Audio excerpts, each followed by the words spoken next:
Hai, nama gue Sasuke dan izinkan gue untuk bercerita tentang menceritakan kembali tentang kasusnya si Mika Melatika atau sekarang jadi Michi Mochi F. Agak aneh ya namanya, tapi gue suka. Jadi gini, gue pernah buat video sebelumnya tentang si Mika ini, tentang kenapa dia keluar, tentang gue bilang kalau dia VTuber paling badass. Ini untuk linknya atau ini untuk thumbnailnya video gue, kalian boleh lihat.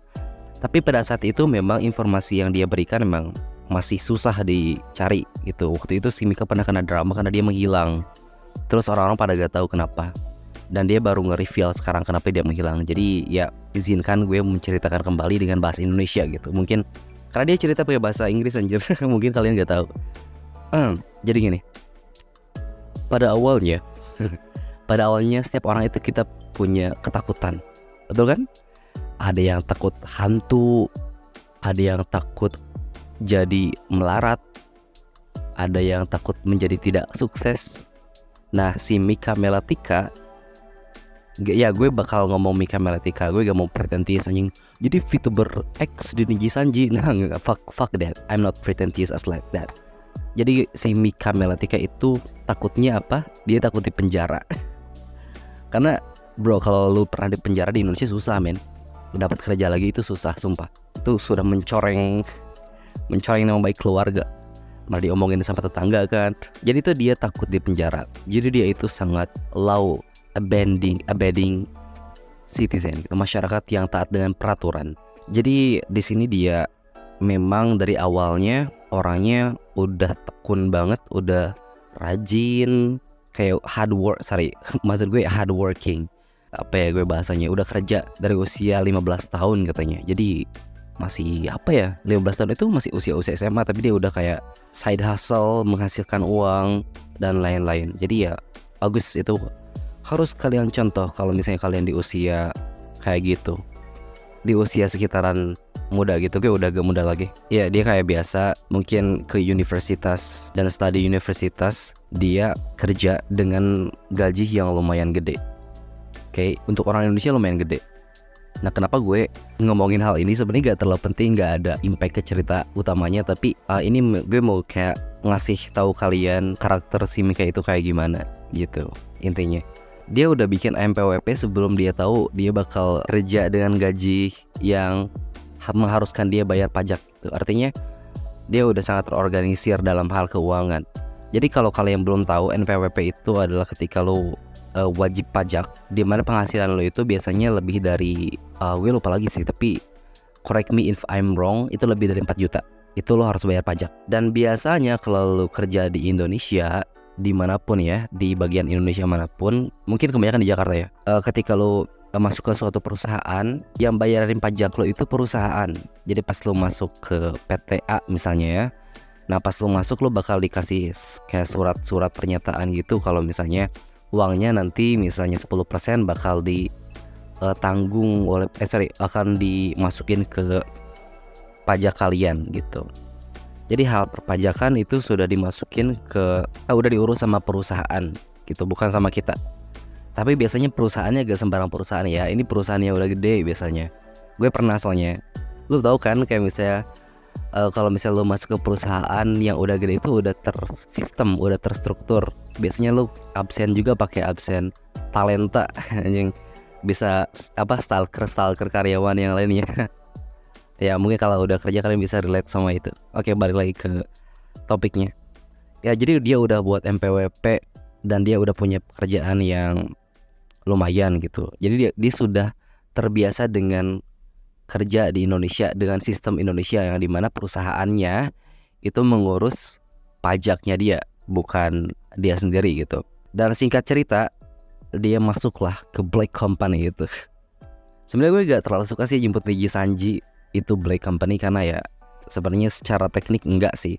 Tapi ya saking dibencinya orang-orang bilang Niji Sanji itu Black Company, saking dibencinya tuh gila. Nah memang harus dibenci juga sih, emang kontol emang. Oke.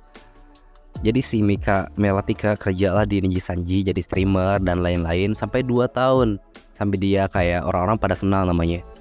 Nah setelah itu deng ada suatu twist.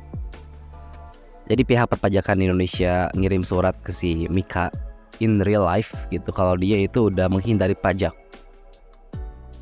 2 tahun. 2 tahun, bukan 2 bulan, 3 bulan. 2 tahun menghindari pajak, berarti artinya pajaknya numpuk dong. Pajaknya numpuk harusnya. Pajaknya numpuk, dan karena telat bayar pajak, dia ada bunganya, bunga ketelatan. Jadi ada namanya interest fee. Interest fee itu ketika lo bahasanya denda lah ya, denda. Kita bicara denda. Karena lo udah telat, lo didenda gitu. Dan tahu dendanya berapa? Ini agak surprising sih, ini agak kaget gue juga pas dengar dia cerita dendanya, karena dendanya agak ngotak. Jadi dendanya adalah 110% dari pajaknya. Oke. Jadi kalau misalnya lu punya denda, misalnya lu dipajak 100.000 rupiah, berarti dendanya berapa? 110% berarti 150.000. Berarti ditambahin ke yang tadi 100.000 jadi 250.000. Lu harus bayar 250.000. Itu gila banget. Dan ya, gue udah bilang kalau si Mika itu memang paranoid soal ginian kan, soal keuangan, paranoid banget. Dia bingung mau kemana-mana, dan dia takut di penjara. Emang ini penjaraable sih kalau misalnya tax evasion itu. Kalau misalnya lu gak mampu bayarnya, lu dimasukin penjara. Dan balik lagi, kalau misalnya lu udah masuk penjara ya susah kalau di Indonesia buat cari kerja lagi. Apa dia kan gue asumsikan dia udah punya beberapa gelar sarjana. Sotoy, itu gue sotoy, tapi ya let's say, karena jadi dari cara ngomongnya dia sangat terpelajar sekali ya. Nah itu opini gue. Kalau salah ya udah, correct me if I'm wrong. Oke, balik lagi tadi sampai di mana? Nah, terus sampai pas dia anjing terbata-bata lagi.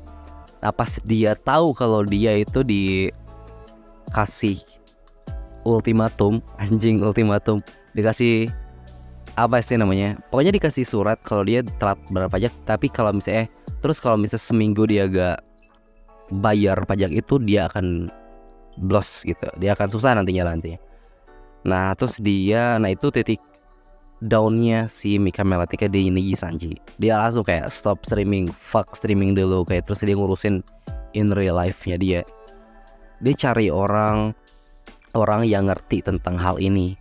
Karena gini, Mika Melatika kan pas kerja di Niji Sanji itu katanya dia dapat surat biasa kayak kita kerja di Indonesia, kayak kita kerja di Indonesia, ya gak gan gitu kan. Nah ternyata gue gak tahu suratnya translatannya buruk, apa ada kesalahan di bahasa Inggrisnya, apa emang si Mikanya bacanya gak bener atau gimana. Jadi di surat itu ada menyatakan kalau misalnya pajak 10% itu ditanggung perusahaan, kata si Mika. Di otaknya si Mika kayak gitu. Tapi sebenarnya yang 10% dari revenue si Mika itu ya, itu dibayar untuk pajak si Niji Sanji-nya. Tolol. Gue ketawa semua pas denger si Mika cerita tentang ini. Soalnya emang goblok banget sumpah. Emang kayak gimana ya? Mungkin kita ada perbedaan culture di Jepang memang kayak gitu, tapi aneh banget lah. Kaget lah pasti kan kalau misalnya si Mika dikasih tahu selama ini dia gak bayar pajak, selama ini dia malah bayarin perusahaannya gitu. Dan dia kaget, terus dia gak punya uang sebanyak itu karena ya pajak dikit-dikit. Kayak misalnya lo 10.000, 2 tahun berapa? 2 tahun jadi 240.000, lumayan kan itu. Jadi gede lah, ditambah denda juga kan ya, yang tadi kayak gue bilang 150 derajat 150%. Jadi ya akhirnya dia bingung. Dia cari kayak orang-orang yang mengerti tentang hal ini, akuntan. Dan akhirnya dia ketemu lah, itu temennya bapak dia. Bapak dia punya teman, terus bapaknya itu orang lawyer, bapaknya punya teman lagi akuntan. Nah di sana dia ketemu orang itu, dan akhirnya dia kayak minta tolong lah ke si bapak itu gimana caranya untuk ngurusin hal ini. Nah akhirnya dia urusin.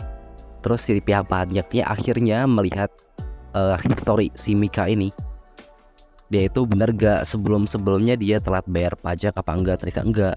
Sebelumnya kan dia udah jadi masyarakat yang taat dengan aturan kan.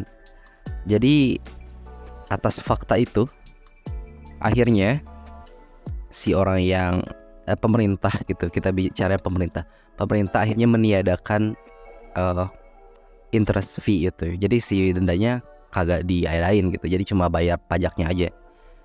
Dan gitu sih intinya. Jadi si Mikanya bayar pajak, hampir semua kayak BPJS-nya semuanya dicairkan, dan semua kayak hal kayak uang-uang semuanya yang terakumulasi itu sisanya setelah dibayar pajak jadi cuma $300 katanya.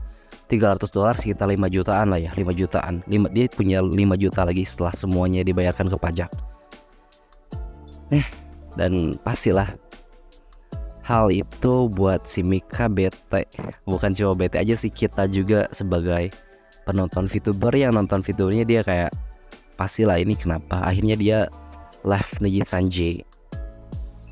Ternyata gitu ceritanya guys. Jadi gua kira berbulan-bulan lalu pas gue bikin tentang video Mika Melatika, dia cuman kabut aja, dia stagnan, tidak punya perubahan gitu. Kerja di Niji Sanjay gak ada perubahan, jadi dia cabut. Ternyata pasti ada hal lain di baliknya, pasti aja. Setiap orang graduate itu pasti ada sesuatu yang dia gak omongkan, sesuatu yang di balik layar, sesuatu technical mistake yang lebih besar. Jadi ya gitu aja. Kalian yang belum tahu jadi tahu. And that's that. Thank you.